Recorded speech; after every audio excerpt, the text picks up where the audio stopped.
Hello అందరికీ, అందరూ ఎలా ఉన్నారు? ఇప్పుడైతే నేను మా గార్డెన్లో వచ్చిన గంగవాల్ కూరతో అయితే కర్రీ చేస్తున్నాను. నేను చేస్తున్నది వచ్చేసి గంగవాల్ కూర పొటాటో కర్రీ. ఇది రైస్ కాంబినేషన్లో అయినా చపాతీ కాంబినేషన్లో దేనిలో తిన్నా సూపర్గా ఉంటుంది. దానికోసము ఒక కడాయి పెట్టేసుకొని అందులో ఆయిల్ వేసుకొని ఆయిల్ వేడైన తర్వాత ఆవాలు, జీలకర్ర, పచ్చిమిర్చి, onion, curry leaves, spring onion, మెంతి ఆకులు వేసుకున్నాక మిక్స్ చేసుకొని ఆనియన్ సాఫ్ట్గా అయ్యేంత వరకు కుక్ చేసుకోవాలి. అవి సాఫ్ట్గా అయిపోయిన తర్వాత పసుపు వేసుకొని మిక్స్ చేసుకొని ఆలు ముక్కలు వేసుకొని మీడియం ఫ్లేమ్లో కుక్ అవ్వనివ్వాలి.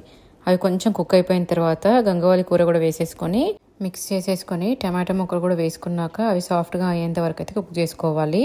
అవి సాఫ్ట్గా అయిపోయిన తర్వాత టేస్ట్కి సరిపడినంత సాల్ట్, చిల్లీ పౌడరు, కొంచెం ధనియాల పౌడర్ కూడా వేసేసుకొని మిక్స్ చేసేసుకొని లిడ్ పెట్టేసుకొని కుక్ చేసుకోవాలి. అందులో వాటర్ ఫామ్ అయిపోతాయి. వాటర్ అంతా వెళ్ళిపోయి కర్రీ దగ్గరకు వచ్చిన తర్వాత కొరియండర్ వేసేసుకొని మిక్స్ చేసేసుకొని స్టవ్ అయితే ఆఫ్ చేసుకుంటే గంగవాల్ కూర ఆలు కర్రీ అయితే రెడీ.